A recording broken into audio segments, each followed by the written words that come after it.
Welcome to today's deep dive. Today we are looking at something incredibly specific. We really are. It's a very detailed piece of source material. Right. It's an excerpt from a text called The Spiritual Power and Healing Energy of Crystal Flames. And look, I, I know for anyone listening, you might be a total enthusiast. Oh yeah, like the person who has a whole grid of stones on their nightstand. Exactly. Or, you might be on the complete opposite end of the spectrum, a total skeptic who just sees them as, like, pretty rocks you buy at a museum gift shop. Which is totally fair. Yeah, totally fair. But our mission today isn't to debate the hard science of geology. That's not what we're doing. Right. No, our goal is to map out this fascinating metaphysical framework. We want to understand the precise logic of how this text claims physical shape, invisible energy, and human psychology all interact. Yeah, to solve everyday problems. Because you think about it, usually when we talk about diagnosing a problem in our lives, there's this expectation of, I don't know, pure engineered precision. Sure, like a medical issue. Exactly. If you break your arm, the x-ray shows a jagged white line. And the doctor just points at the screen and says, there it is. It is entirely visible. The problem is isolated, the diagnosis is clear, and the solution is straightforward. You just, put a cast on the physical break. Right. But then you step away from the physical body.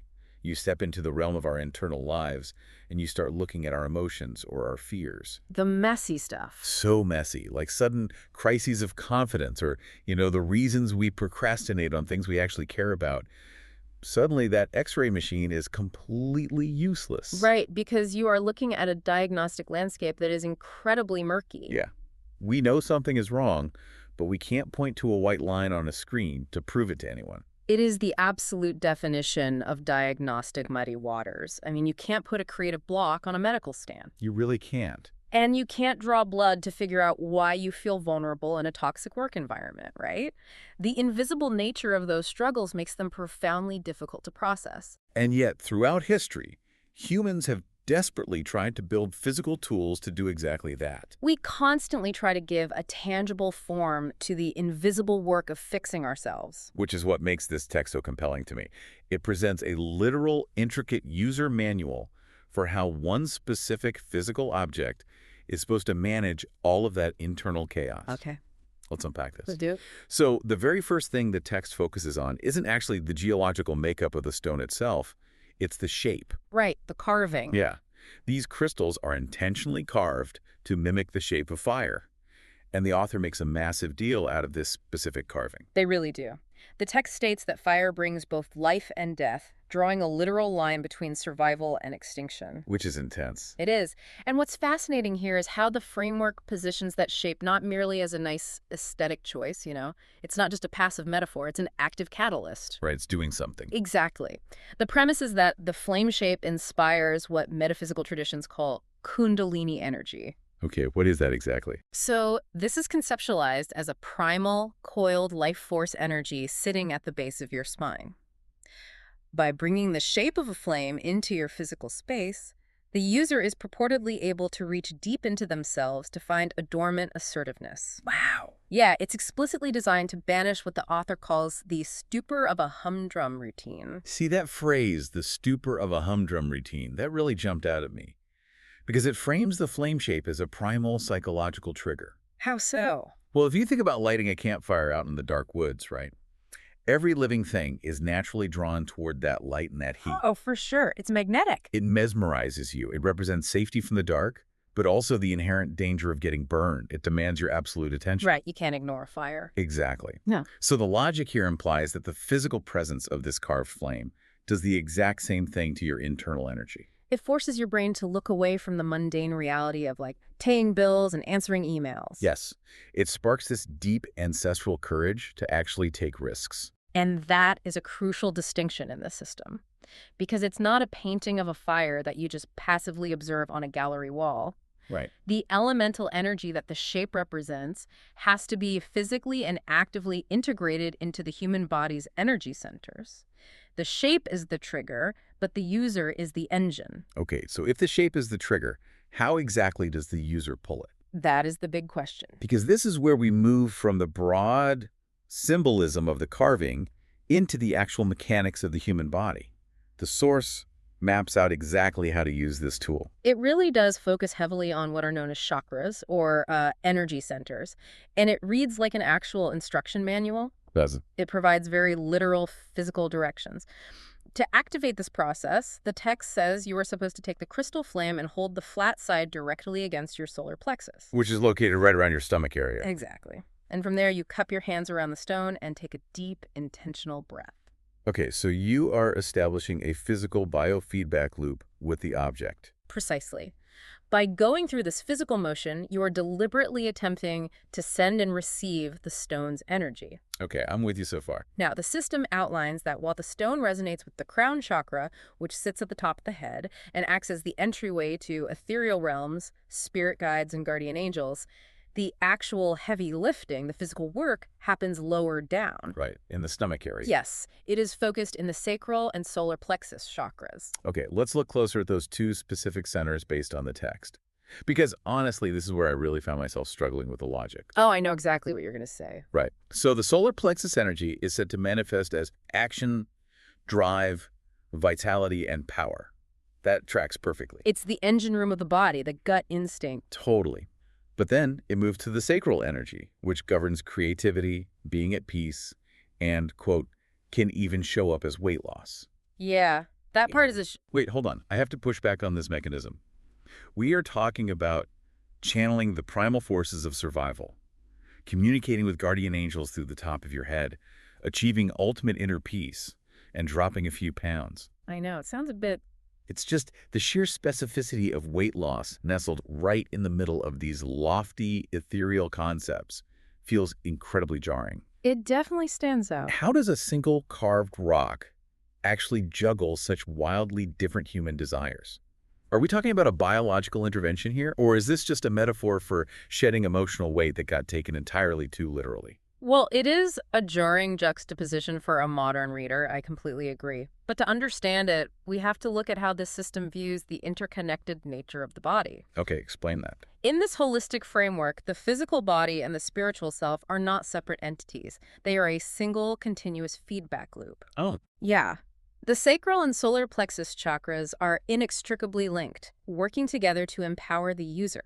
So when these centers are open and flowing, they boost confidence, sexuality, creativity, and physical vitality all at once. So a blockage in one area inherently creates a blockage in the other. Exactly. A blockage in spiritual peace is viewed as manifesting in physical stagnation. That makes sense. Right. And if we look at this through the lens of modern psychology, we know that chronic stress and emotional blockages elevate cortisol levels. Oh, which physically changes how the body stores weight. Yes.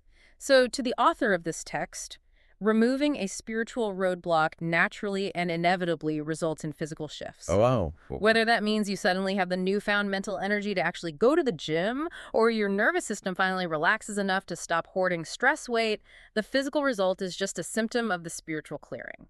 Okay, that actually makes a lot of sense when you frame it as a psychosomatic unblocking.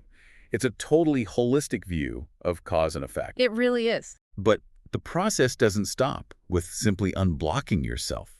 Because once you've cupped this stone, breathed in, and supposedly harnessed all this vitality and power inside your stomach, you aren't supposed to just keep it bottled up. No, absolutely not. The energy has to go somewhere. Right. The internal work is merely the battery charging phase. Once the energy is gathered, the next phase is projection.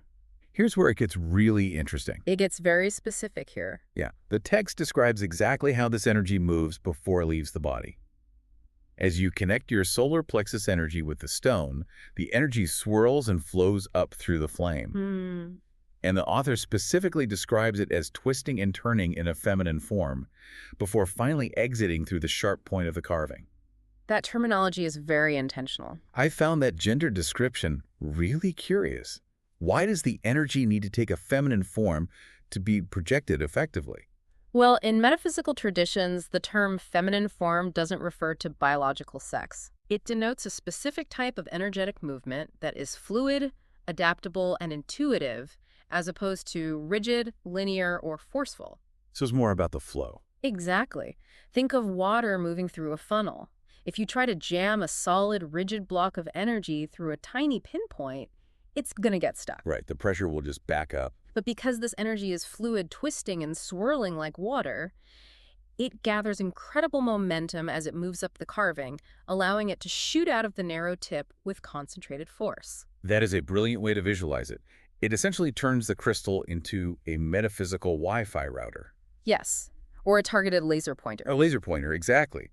The physical point of the flame shape acts as an antenna. You aren't just radiating good vibes indiscriminately. No, you're supposed to use this fluid energy to direct a targeted signal toward a very specific situation. And the instructions for this are wild. You're supposed to send this concentrated energy out into the universe, into the surrounding energy field, right? Yes, and intentionally visualize it connecting to a specific person or a specific obstacle in your life. The claims about what this targeted signal can achieve are massive. They are very bold claims. The source says this directed energy can facilitate attraction between mates. It can actively stir the emotions of others. And it goes even further than that. Yeah. It even claims that in ancient traditions sacred to fire deities, this kind of targeted energy was used to encourage timid adults and shy children to finally speak up so they wouldn't be ignored or bullied. Which is a beautiful concept. And if we connect this to the bigger picture, this system is outlining a tangible mechanism for manifesting abstract concepts into concrete reality. Right. The text claims the crystal helps manifest divine guidance through action during unclear circumstances. So, like, if you are paralyzed by indecision at your job, Or you don't know how to navigate a failing relationship, yes, the crystal is presented as the tool that shatters that paralysis. wow. Furthermore, the claim is that projecting this energy promotes high standards of behavior and integrity, not just internally, but in the people around you that you're targeting. I have to pause on that because that is an intense proposition. It is a lot of responsibility. Yeah. You're holding a piece of carved quartz, breathing into it, and theoretically acting as a localized broadcasting tower that forces higher standards of behavior onto your immediate environment. That's the claim. But wait, if you are constantly broadcasting this aggressive, change-the-world energy outward and stirring up the emotions of other people, aren't you just making yourself a massive target? Ah, yes. The pushback. Right. Engaging with the world that forcefully means the world is going to push back. How does this system keep you from just taking on everyone else's baggage or completely burning out? That logical friction is exactly what brings us to the final major function outlined in the source material. Okay, good. There is a defense. Yes, you cannot just be a broadcasting tower. You also have to be a lightning rod. The system requires defense and grounding. Right. There has to be an anchor. Yeah. We shift from this highly active, outgoing projection to a very defensive posture. The text states that the flame carving provides strong grounding energy that goes all the way down to the root chakra at the base of the spine. It's meant to calm the user, bringing a deep sense of security and trust during difficult, chaotic times. And it is in this defensive posture that the source material takes a surprisingly mundane and practical turn. Well, this is my favorite part. Right. Alongside these grand claims of stabilizing spiritual realms and communicating with fire deities, it notes that because the flame shape is carved to fit perfectly in the palm of your hand, it serves as an ideal, natural stress reliever for your home or office. It literally suggests using the stone instead of the artificial plastic fidget toys you see everywhere today. I love that detail. I was absolutely fascinated by that pivot. Yeah. We go from channeling guardian angels and reshaping the morality of the people around you to basically saying, hey, this is also a really great, heavy paperweight you can squeeze during a boring Zoom meeting. Yeah, it's such a grounded application right next to the ethereal. It really is. Yeah. But let's look at the actual defensive mechanism the text describes, because this is where the logic gets really complex. It does. It claims the crystal builds a protective shield around your body against ill wishes or negativity. But it's not just a brick wall that blocks bad vibes so they bounce off harmlessly. It has a very specific twist. It does. The framework explicitly states that the shield returns the harm back to its source. Return to sender. Exactly. Yeah. With the stated purpose being so the source may understand its effects. It is a metaphysical return to sender policy. When I read that, I really wanted to stop and think about the psychology behind it. It's fascinating. The text frames this defense mechanism not as mere revenge or retaliation, but as a forced teaching moment. Yes, an educational experience. You aren't just protecting your own energy. You're supposedly reflecting the negativity back. So the person who sent it experiences exactly what they tried to do to you. It's inherently educational for the aggressor. This raises an important question about how human beings conceptualize justice and conflict resolution when we feel powerless. Right. In the physical world, Confronting someone who is harming you requires immense vulnerability and often direct conflict. Which is terrifying for a lot of people. Exactly. So this spiritual framework is incredibly convenient, isn't it? It acts as a psychological safety net. Because you don't actually have to confront them. Right. The defense mechanism doesn't require the user to have a difficult, messy conversation. The stone handles the confrontation on your behalf, and it does so under the guise of teaching the aggressor a cosmic lesson in empathy. It really is the ultimate passive-aggressive shield. It is. You get to say, I'm not hurting you back, I'm not taking revenge, my crystal is just giving you a necessary educational experience for your own growth. Exactly. It keeps your hands clean. But putting the humor aside for a second, it speaks to such a profound human desire for fairness. It really does. When someone wrongs us in a way we can't easily fix, we desperately want to believe that the universe has an automatic mechanism to make them understand the pain they caused. The text is giving the user a physical object to represent that invisible cosmic justice. It perfectly bridges the gap between feeling entirely helpless to stop someone else's toxic behavior and feeling protected and morally vindicated. That makes a lot of sense. By outsourcing that justice to the stone, the user is freed from the burden of carrying the anger. That is likely why the text credits this specific tool with dispelling fear at the absolute deepest level of the inner being. So as we look back over this entire journey through the source material, we can really see how this text constructs a complete closed-loop life cycle of human energy. Yes, it covers every base. You start by drawing ethereal energy down through the crown chakra. You pull it into your stomach and mix it with your primal survival instincts. Right. You push it out into the world, swirling it like a fluid laser pointer through the flame's tip to alter your reality and find your voice. And then the defense. And finally, you ground yourself deep into the earth, holding the stone like a simple fidget toy while it acts as a mirrored shield, bouncing negativity back to teach your enemies a lesson. It is a remarkably comprehensive, self-contained system. Every conceivable emotional vulnerability, from the fear of speaking up, to the physical stagnation of stress, to the desire for cosmic justice, is accounted for and given a specific physical action to counter it. So what does this all mean? For me, digging into a text like this, regardless of your personal beliefs on whether a piece of carved quartz can actually facilitate any of these energetic transfers, shows us how deeply we crave physical anchors for our abstract struggles. Absolutely. Whether we are desperately needing the courage to stand up to a bully, searching for the drive to stop procrastinating on a project that scares us, or just trying to find the grace to process our anger when we've been hurt, we want something we can actually hold in our hands to help us do the heavy lifting. It is the eternal human impulse to make the invisible tangible. And I want to leave you, the listener, with a final thought to mull over based on the claims we've explored today. Ooh, okay. Lay it on us. The source text explicitly states that this simple carved stone links into the collective consciousness of the oneness of life, and that it possesses the power to dispel deep-seated fear at the very core of your being. Which is a huge claim. It is. Now think about the broader implications of that claim.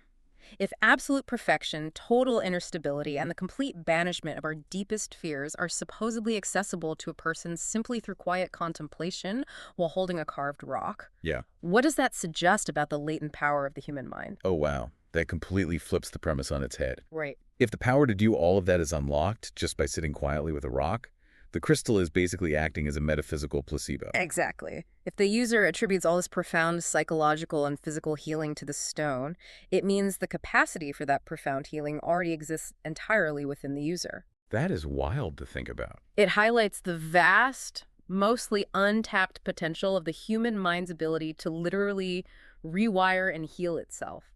The power isn't necessarily in the quartz. The power is in the mind's ability to unlock its own resilience, just so long as it is given the right physical focal point to grant itself permission to do so. It's an incredible thing to think about. We started this deep dive talking about X-ray machines and how much we crave a clear, visible picture of our broken parts so we know exactly how to fix them. We always want the easy map. We do. We might never have a medical machine that can show us a fracture in our confidence or pinpoint the exact location of a creative blockage. The diagnostic landscape of our emotional lives will probably always be murky and confusing. Unfortunately, yes. But as this text beautifully demonstrates, even without an X-ray, humans will never stop inventing the tools, the symbols, and the intricate rituals we need to try to heal those invisible fractures anyway. We will always find a way to build a bridge between what we can touch and what we need to heal. We absolutely will. Thank you for joining us on this deep dive. We'll catch you next time.